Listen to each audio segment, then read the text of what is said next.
موت وصلي واقليا وايت محمد طين والوخكم طالت لمريا وايت محمد طين والوخكم طالت لمريا.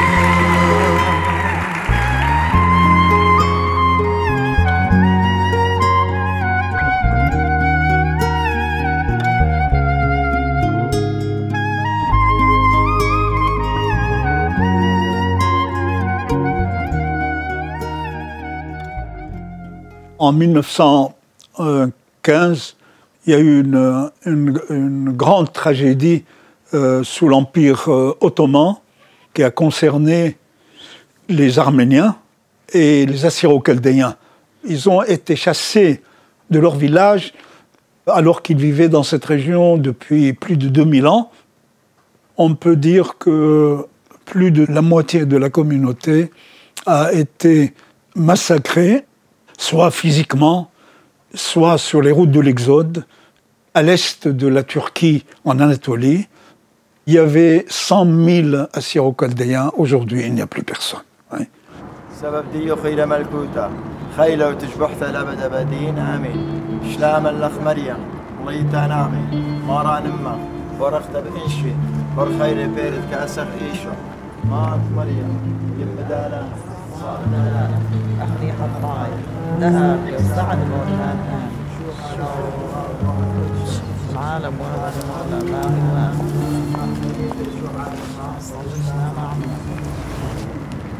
قال لي جماعة كلهم قاموا بشأن تيروفن لهذه مناسبات اليوم تسهدد يعني أطراي كالداي صار غدان دشوي دشة من الأخ مريم بدلكم أويل دمهم قربانة أمت الديين وهاوي آلها متولي بريزة أد قديش وسهدي شمد بابا برونا وروحت قدشة خالها آمين.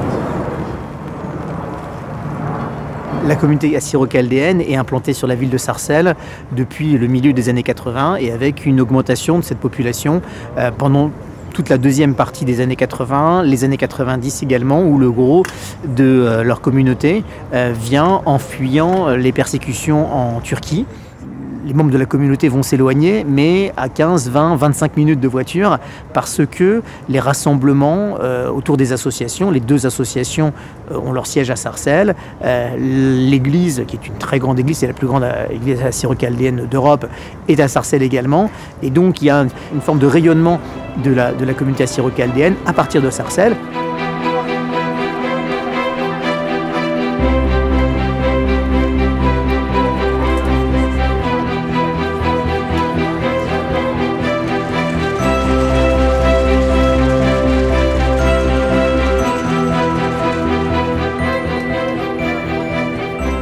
Dans les années 70, on commençait à naître un nationalisme chez les Kurdes, qui avait peut-être commencé un peu avant, mais une guérilla se formait petit à petit. Et malheureusement, nous, petites minorités chrétiennes du sud-est de la Turquie, se trouvions vraiment entre les Turcs et les Kurdes, qui venaient souvent se ravitailler dans les villages, argent et nourriture. Et nous n'avions pas vraiment le choix. On n'était pas bien là où on était. On était en danger constamment. On était, entre guillemets, leur esclave. Voilà, c'était de l'esclavage. J'ai dû quitter mes parents à l'âge de 8 ans pour arriver à Istanbul, pour travailler un petit peu, aider mes parents et surtout me préserver. Donc là-bas, la vie était très dure pour les femmes. Il y avait des rapts. Oui, des rapts de jeunes filles, et il y avait des vols, des incendies, et il y avait des razzias de la part des Kurdes dans ces villages. Donc ils se trouvaient enserrés entre le marteau et l'enclume. Après avoir subi beaucoup de pression, d'agression de la part des uns et des autres, si je peux dire, à un moment donné, on ne pouvait plus et puis on devait quitter malheureusement les villages, donc nos villages d'origine, nos terres ancestrales.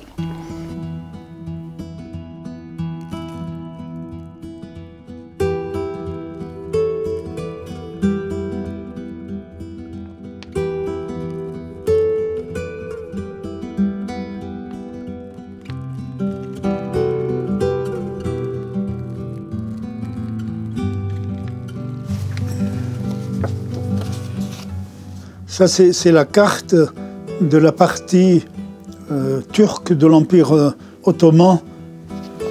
Là, vous avez Diyarbakir, vous avez Kharpout, là où les Arméniens aussi ont été massacrés. Ça, c'est là. Et là, vous avez la région d'où ils viennent, ceux de Sarcelles. Ils viennent de Botan, Jezre.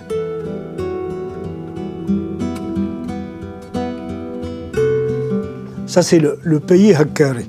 Et eux, de Turquie, d'où ils viennent de là. C'est le sud-ouest du Hakkari. Beytouch Shabab, leurs villages sont situés ici. Une partie a pris les chemins de l'exil, voyez, les chemins de l'exil. Ils ont marché dans des conditions terribles, des centaines et des centaines de kilomètres. Et ceux qui sont dans la communauté à Sarcelles, ce sont des survivants de cette période.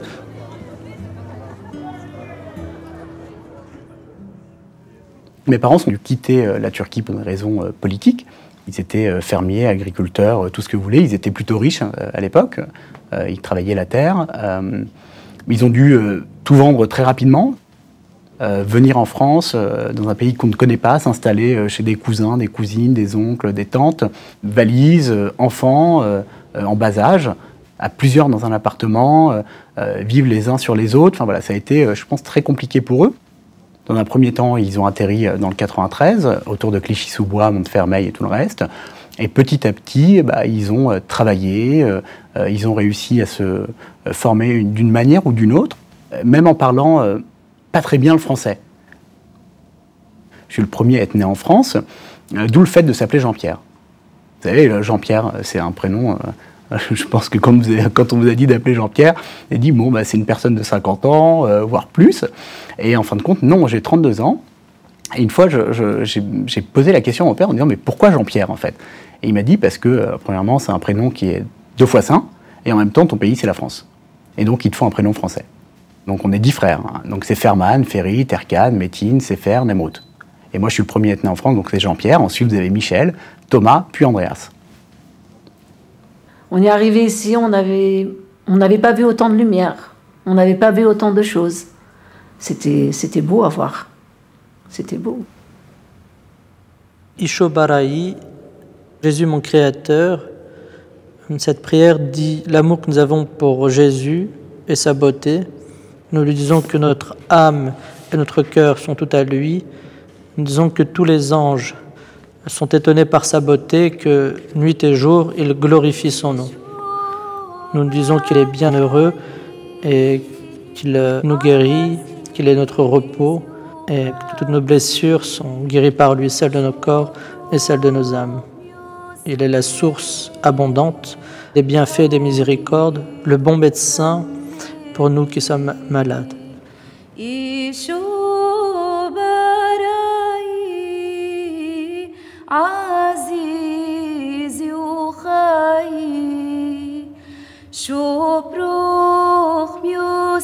Lorsqu'on regarde notre histoire, c'est une histoire où il y a eu, il faut le dire, beaucoup de souffrances, et encore récemment. Donc on est profondément marqué par cette foi que nos parents ont tenu à garder malgré les persécutions. Ils auraient pu, au fond, l'abandonner, ça aurait été plus simple, mais ce n'est pas le choix qu'ils ont fait. Et on est héritier de cela, on ne peut pas trahir cela.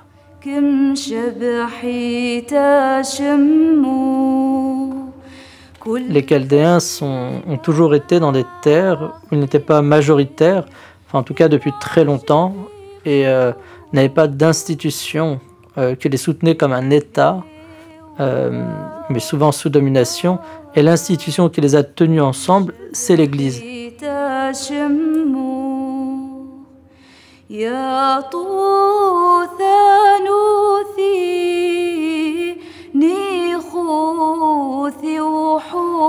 L'Église, l'Église foi fait partie de l'identité d'un Chaldéen. Quand on dit un Chaldéen, tout de suite c'est un chrétien, tout de suite il a son église, tout de suite il a son appartenance, tout de suite c'est la langue araméenne, la langue chaldéenne. Leur identité est nourrie par la foi. Donc c'est comme un poisson, on ne peut pas imaginer un poisson sans l'eau. Donc on peut un peu imaginer presque un Chaldéen sans la foi, sans l'Église. Hein. Ça fait partie de son identité, de sa culture.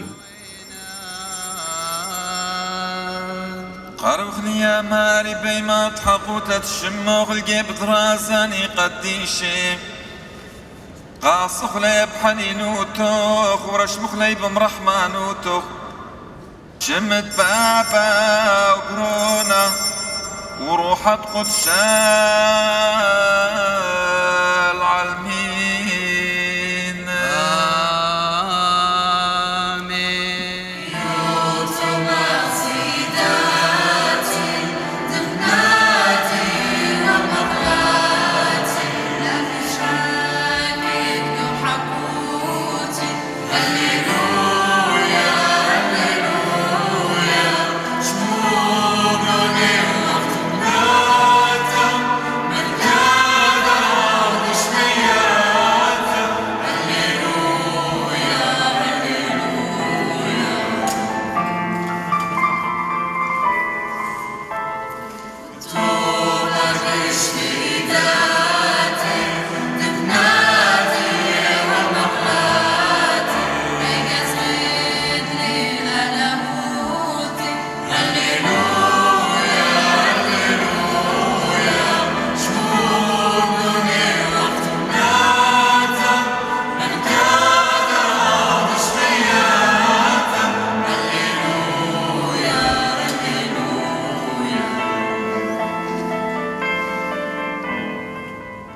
C'est très important pour nous, les Assyro-Chaldéens, la religion et donc la foi. On est croyants et même à la maison, avant de manger, on prie. Donc le matin, on prie, le soir, avant de dormir. Moi, personnellement, je le fais. Donc chacun. Donc c'est très important pour nous. Quand l'Église, elle demande des choses, la communauté elle est à l'écoute de tout. Voilà. Je vais à la messe tous les dimanches, j'ai fait la chorale tous les dimanches pendant quelques années quand même. L'église, je me sens bien dedans. Ma foi, quand je suis toute seule dans ma chambre, je me sens bien aussi. Ça répond à toutes mes questions, je me sens à l'aise en fait, je me sens bien. Dans la vie de tous les jours grâce à ça. Parce que je trouve mes réponses, je me pose plus énormément de questions. Oui, c'est tout moi.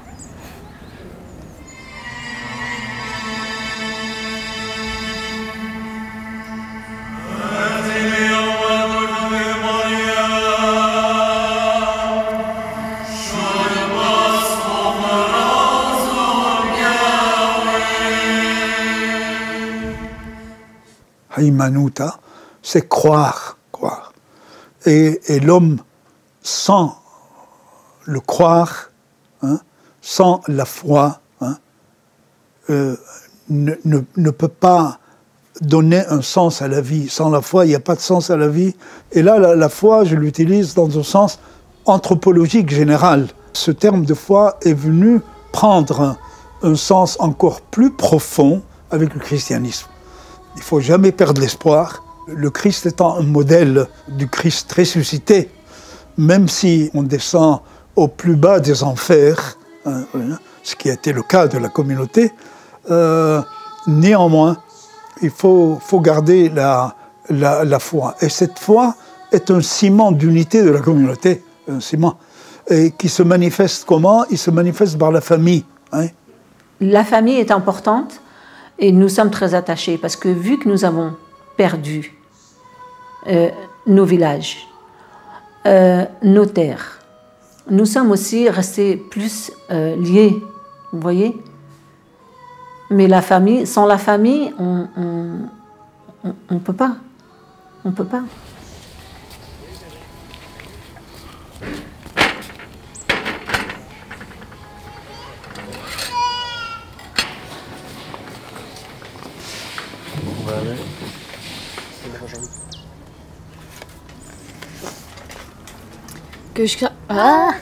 Que chacun donne selon ce qu'il a décidé dans son cœur, non d'une manière chagrine ou contrainte, car Dieu aime celui qui donne avec joie.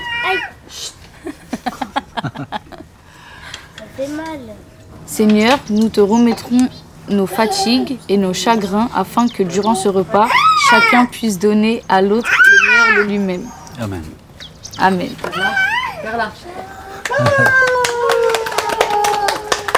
Adrien, veux-tu me servir un peu? Est-ce que vous avez compris ce que a lu Bérénice? En gros, donner avec le cœur et pas avec le chagrin ou la tristesse ou la contrainte. Voilà, parce que Dieu, il aime que quand on donne avec le cœur. Et surtout, sans le faire savoir. Bravo. On le donne avec le cœur, mais on ne le fait pas savoir. Chez nous, les enfants, ils arrivent à trentaine, un peu plus de trentaine, ils sont toujours chez papa-maman. Parce qu'on a toujours cet esprit de famille, cette union qu'on a entre nous. Donc quand un enfant il part de chez ses parents, il doit être marié. Vous voyez? Un enfant, il doit être marié, il doit être posé, et il doit, le jour de son mariage, il doit partir de chez ses parents. La fille, c'est pareil.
Chaque année, on a un peu, presque autour de 75 mariages par an.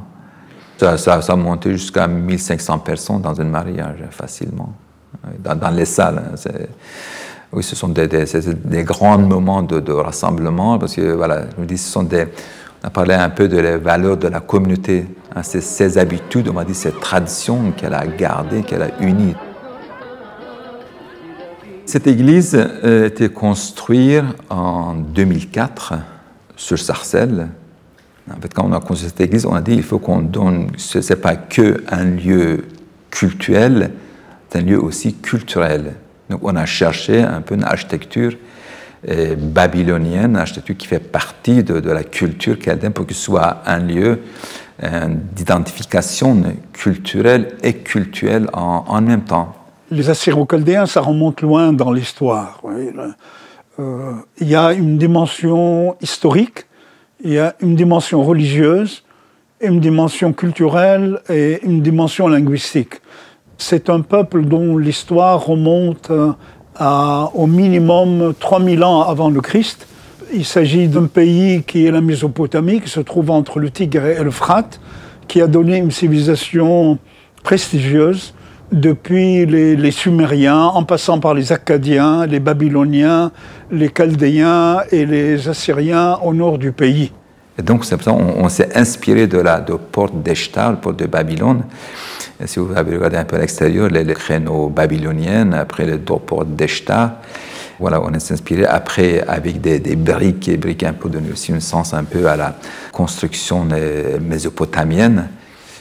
Ça veut dire que l'église a une capacité de 850 places. La communauté présente aujourd'hui sur l'Île-de-France, surtout dans cette région parisienne, autour de 11 à 12 000 fidèles. Du coup, on a cette église. Et du coup, on avait construit, il y a 5 ans, on a construit l'église Saint-Jean apôtre à Arnaudville. Et cette église ici est censée représenter ce qu'on appelle une ziggourate. Ce sont ces tours en fait, qui ont donné lieu au récit biblique de la tour de Babel. L'église a été construite en 2016. Alors, on grâce pour la construction de cette église, pour tous ceux qui ont contribué.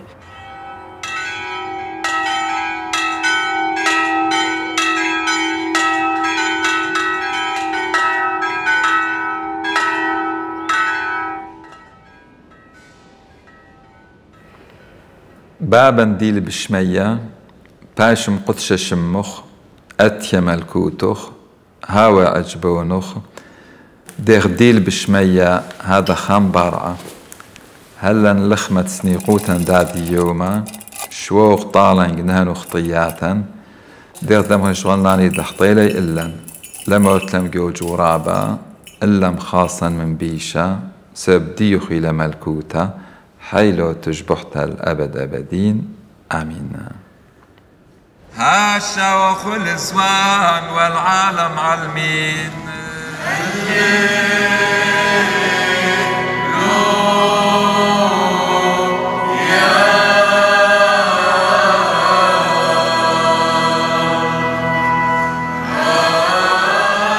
L'église chaldéenne, c'est une église orientale.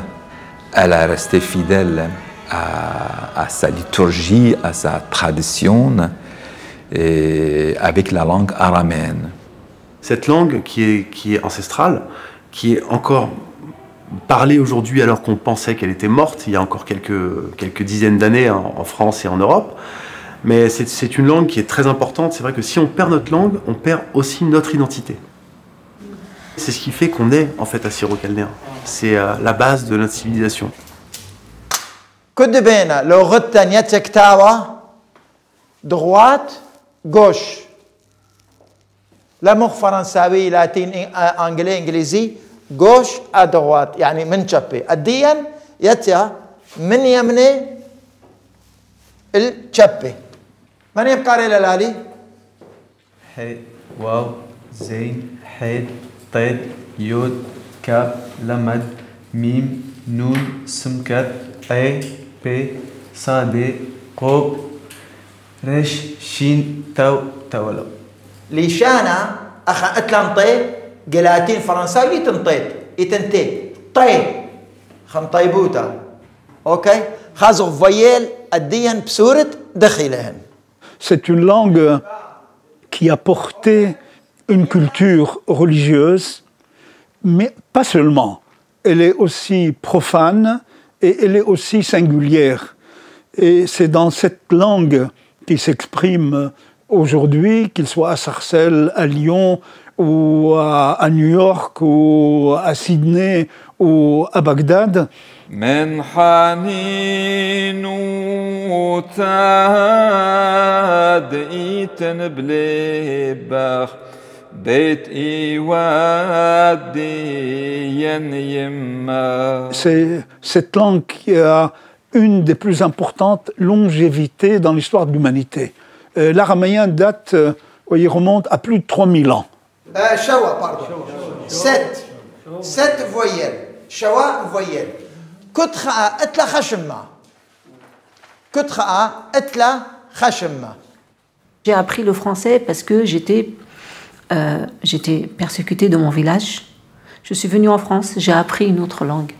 Mais ma langue maternelle, c'est l'araméen. Et ça, c'est important. Nous avons la richesse de parler la langue du Christ. Donc, cette valeur-là, on aimerait la transmettre à nos enfants. Cette richesse-là, on aimerait la transmettre à nos enfants.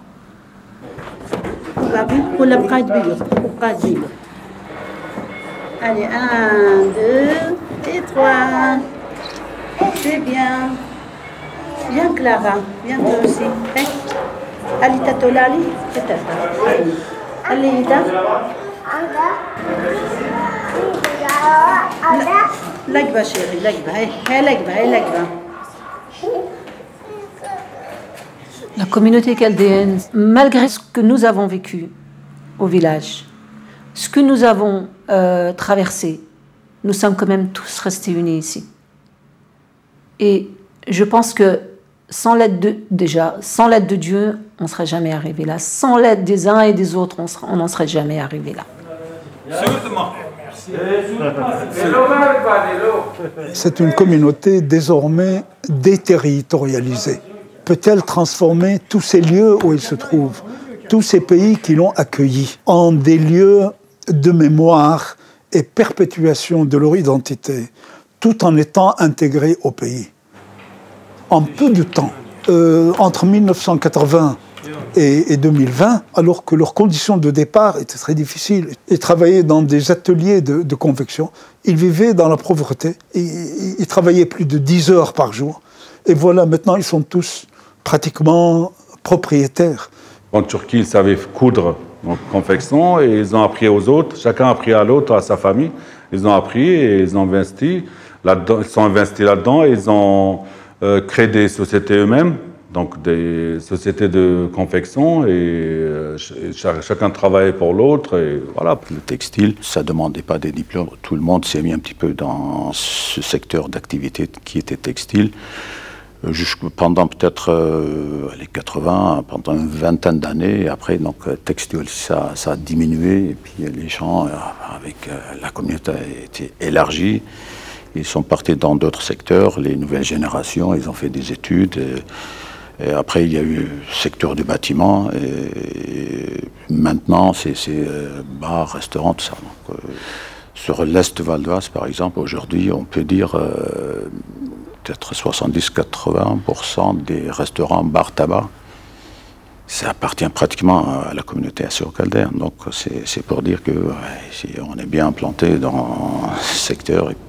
J'ai connu les ateliers de confection où c'était 12 heures par jour, du lundi au samedi, parce qu'il fallait passer par là. Mais la génération qui a suivi s'est mieux adaptée parce qu'elle a été un petit peu à l'école. Moi-même, j'étais destiné normalement à être garagiste ou carrossier peintre. Et ma nature a fait que j'ai changé de voie. J'ai toujours créé, donc en tout j'ai eu 2 restaurants, 2 boutiques, à des périodes différentes bien sûr, hein. Et je suis agent immobilier également. J'ai investi avec ma femme dans des salons de coiffure.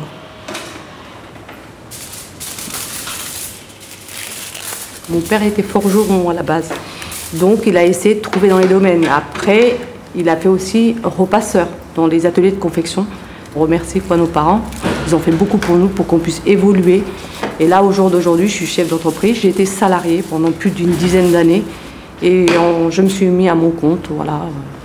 En fait, on vient d'une culture et d'un pays dans lequel on était obligé de travailler. Celui qui ne travaille pas ne mange pas. Donc forcément, quand on arrive dans un pays avec les valeurs du travail, c'est-à-dire que si nos parents ne travaillaient pas, leurs enfants ne mangeaient pas. Donc les aînés ont été sacrifiés pour nous. Donc déjà, vis-à-vis d'eux, on se doit de réussir. Quand on voit une de mes grandes sœurs aînées qui n'a pas pu aller à l'école parce qu'elle était obligée de travailler pour pouvoir nous nourrir, vis-à-vis d'elle, moi je pense que je n'ai pas le droit de ne pas réussir dans la vie. Le but n'est pas forcément la réussite économique, bien que c'est pour moi, philosophiquement, je le vois comme le diplôme qu'on n'a pas eu. Et je pense que notre volonté de réussite sociale, c'est souvent ce diplôme qu'on n'a pas eu qui fait qu'on a besoin d'une reconnaissance. Je pense que les valeurs importantes pour tous les Chaldéens, je pense que c'est le travail. Parce que le travail, ce n'est pas seulement une question d'argent. C'est une question de réussite sociale. Dire, ça y est, hier, on était dans des HLM. Quand on arrive en France, on n'avait rien. On allait à la banque alimentaire pour manger, faut dire ce qu'il y a. On allait à la Croix-Rouge pour s'habiller, à la banque alimentaire pour manger. Aujourd'hui, on a quand même des bonnes situations, mais parce que c'est pas tombé du ciel. Mes parents travaillaient 15 heures par jour. L'ascenseur social a fonctionné, mais parce que c'est les parents qui tiraient la chaîne de l'ascenseur. C'est les parents qui l'ont fait grandir. On a réellement avancé, on n'a pas laissé l'ascenseur monter. On n'a pas appuyé sur un bouton en attendant d'avancer. Mais il y avait vraiment des parents en dessous qui poussaient, limite sur les épaules, leurs enfants pour les faire évoluer, les faire grandir. Et il y a eu, j'allais dire, une main-d'œuvre qui a construit cette réussite sociale. Moi, personnellement, je me suis senti français dès que j'ai appris le français. Et j'ai à lire et écrire et aller à l'école. Par exemple, à l'école, J'étais très sérieux, j'avais des bonnes notes dès la primaire, dès la première année. Donc, et je voulais m'intégrer, je voulais apprendre bien et m'intégrer à la vie sociale, à la vie française. Donc, je pense, je parle pour moi personnellement, je me suis bien intégré, mais pour toute la communauté, elle s'est bien intégrée. Elle s'est insérée d'abord dans cette société, elle s'est intégrée au prix de tant d'efforts et en aimant ce pays. Et elle veut lui rendre aussi ce que ce pays lui a donné. On peut dire, et d'ailleurs tous les maires qu'on peut rencontrer le confirment, c'est une communauté qui est un paradigme, un modèle de réussite. Je suis profondément chaldéen et je suis profondément français en même temps. Et mon pays, c'est la France. Enfin, je suis profondément attaché à la France, à notre territoire, autour de Sarcelles, Saint-Brice, où j'ai grandi, où j'ai évolué, où j'ai pu faire premières écoles, premier foot, premières amours, enfin voilà, j'ai tout fait ici en France. Donc mon attachement, c'est la France, et mon pays, c'est la France, en fait, tout simplement.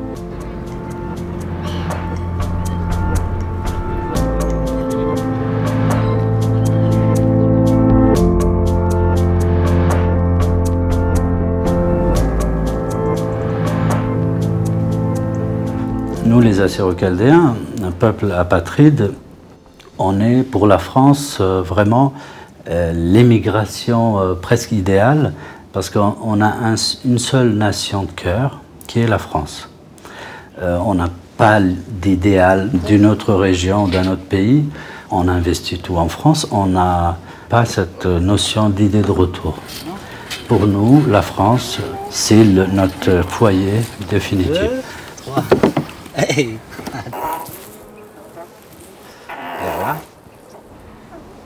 La France, elle est protectrice des chrétiens d'Orient. Donc, du coup, c'est aussi devoir pour nous peut-être de remercier, de rendre hommage aussi à cette France que nous aimons. Nous, les associations, on est plutôt dans une autre optique de voir les choses, de faire connaître la communauté assyro-chaldéenne, ou si on peut parler aujourd'hui des chrétiens d'Orient, à la société française pour dire qui nous sommes, comment on est venu ici, comment on s'intègre.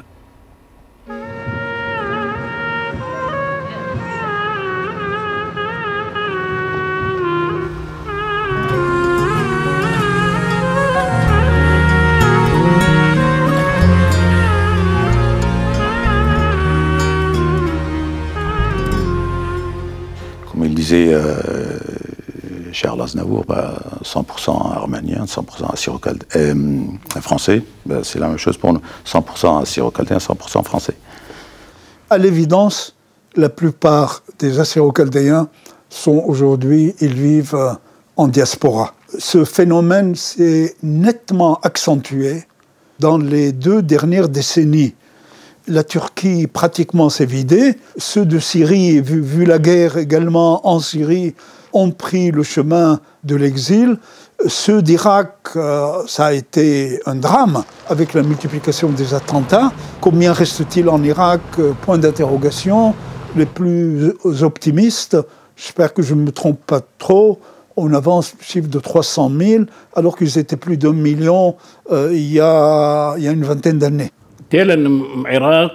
لأن قمت يعني أخنا كسوراية قرداية إزدية شيعة سنة لتو تشوف فرقوتا بيناتيني مخونواتا عيشة خوثاما بعدين أمريكا تيلا ويرقا وعراق قتل صدام حسين بعدين بريل تفرقة جو عراق سنة بشلي قارشي أد شيعة شيعة بشلي قارشي أد سنة وعرباية قرداية بشلي قارشي أد سوراية مطران فرج رحو وقاشرة غيد زيلي وباد خرز الإيتا بحي الوحدة وديرهن نصيب خكمة عصابة قم أريلي عرب ديان وقم لي قتل لي مطران وقتل لهن قاشة بيموصل باطر ما قتلي لهن ويرا أرطلاتر بيرخي وقت سركوزي والخ أمر يامر إنه سوراي كالداي أدي لي جاود موصل خمشان ما نفري أو خمشان مع عوائل يعني إن كبي آتي أنا بقبل النهن والمحصلة موافقة إنه من فرنسا آتي لفرنسا. Parce que la France est un pays de liberté, d'égalité et de fraternité. Tous les dimanches, je me bien à l'église Saint-Thomas. Vendredi, je me bien à l'église Saint-Denis. Tout ce qui touche les chrétiennes d'Orient ou les chrétiennes en Orient, ça touche directement notre communauté. Elles se sentent touchées par l'événement. On partage avec cette fragilité de l'Église ou de la foi chrétienne en Orient. Et après, comme on a vécu dans ce territoire, presque tous, ils portent en fait les blessures de l'histoire de l'Orient.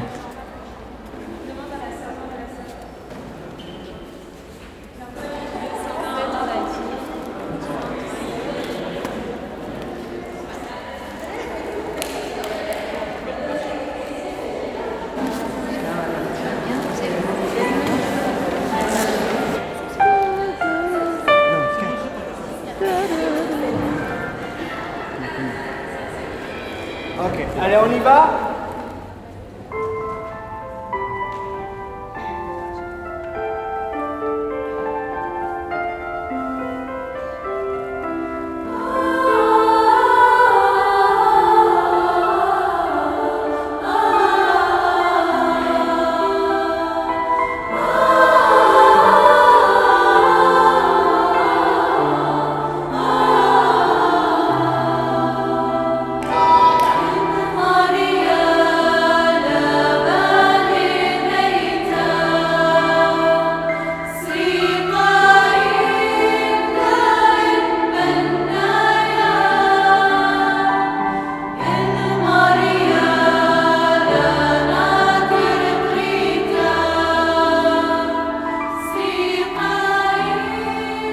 Cette chorale, ces beaux visages de garçons et de filles qui sont là, qui se donnent totalement. Quand il m'arrive d'assister à la messe, je ne vous cache pas mon émotion qui me rappelle mon enfance.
Les jeunes sont fiers en fait de cette appartenance à cette église, oui, appartenance à cette communauté, d'être porteuse en fait de cet héritage qui est bimillénaire, qui va bien avant Jésus.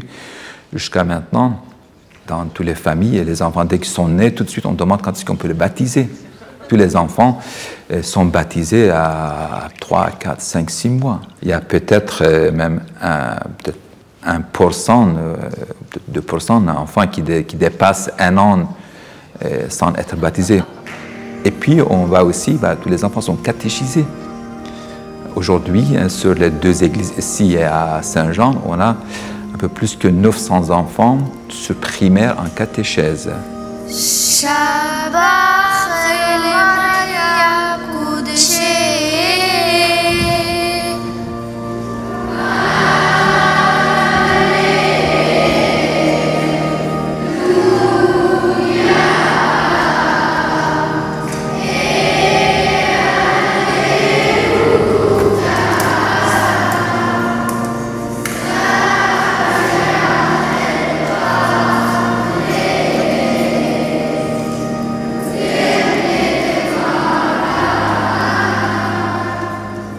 On a aussi mis en place une chaîne pour enfants, une chaîne YouTube qui s'appelle Ya les Oré. Ya les Oré, ça veut dire les petits-enfants, et c'est le début d'un chant qu'on chante à Noël.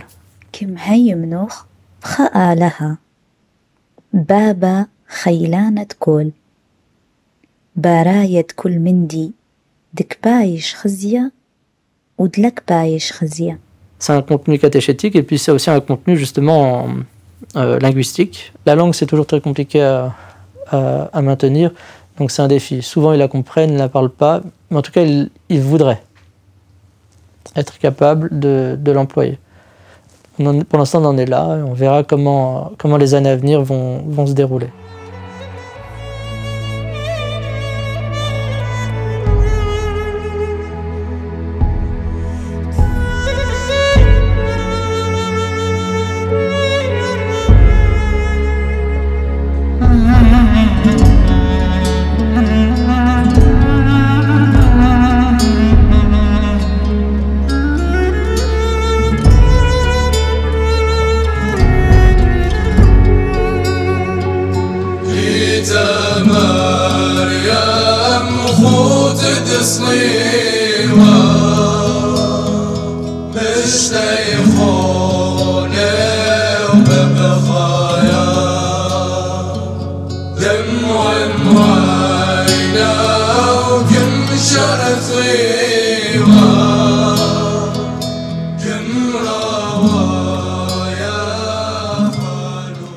Cette liturgie, bien sûr, orientale, une liturgie qui est en araméen, une liturgie qui est chantée. Mais si on regarde un peu dans une messe, on va dire, rite latin ou chaldéen, en gros, c'est les mêmes étapes. À côté de ça, voilà, nous avons d'autres fêtes, on va dire des fêtes locales. Par exemple, les prières de fêtes de Noël, de Pâques. Par exemple, le lundi de Pâques, on a ce qu'on appelle le Geyassa.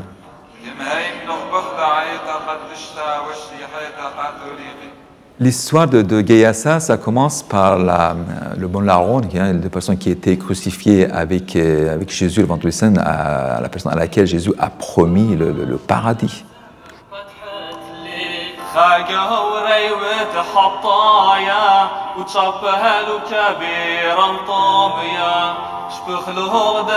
Ça représente une sorte de témoignage pour la vie chrétienne. Voilà, que ce signe que presque tous les Chaldéens qu'ils portent, qui est la croix, est un signe du salut, est un signe qui les conduit vers la vie céleste, vers le paradis.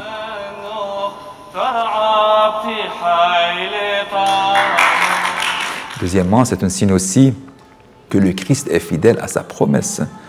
S'il lui a dit que tu seras avec moi au paradis, oui, il sera avec lui au paradis. Et cette parole, c'est à chaque croyant, à chaque fidèle qui croit et qui porte ce signe. C'est une promesse de Christ. C'est l'Église qui a mené en fait l'histoire de ce peuple, où ce peuple l'a mené depuis le 1er siècle jusqu'à aujourd'hui, le 1er siècle du christianisme jusqu'à aujourd'hui. C'est l'Église qui a conduit ce peuple, c'est elle qui a, on va dire, c'est autour d'elle que ce peuple a continué son existence, que ce soit linguistique ou liturgique ou littérature ou autre, c'est autour de l'Église. C'est une communauté qui a vécu un destin tragique, un destin. Ça, on peut le dire, mais cela ne l'a pas empêché de garder son optimisme, de regarder devant elle en permanence, animé par la foi, sa foi, qu'elle perpétue. La foi, elle est importante, parce que sans la foi, on ne va nulle part chez nous. C'est comme ça parce qu'il y a un créateur.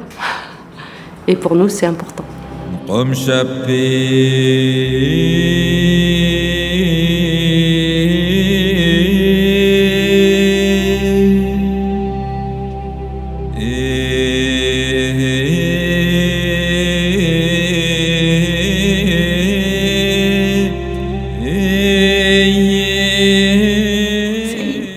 Importance quand même de se dire qu'on est là, en plus on est soudés, on est tous ensemble, on est partis ensemble. Enfin, il y en a qui se sont un peu éparpillés, mais dans le fond, on est restés tous entre nous. Et c'est joli quand même de se dire que malgré tout ce qui s'est passé, on est encore soudés, quoi. Une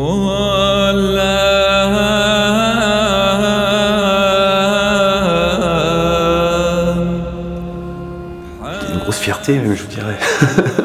Il y a une grosse fierté. C'est, on le voit, hein, surtout chez les jeunes aujourd'hui, beaucoup plus que chez les anciens, qui affirment vraiment sans concession, je suis assyro-chaldéen, je suis chaldéen, je suis assyro-chaldéen.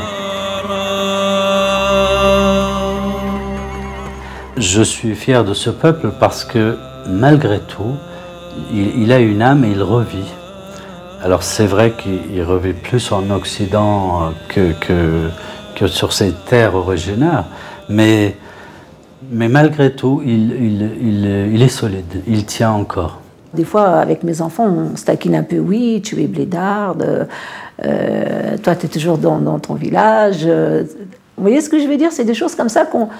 Non, il faut toujours leur rappeler qu'il ne faut pas oublier la culture, la langue, notre religion, qui on est, d'où on vient. Il ne faut pas oublier notre passé.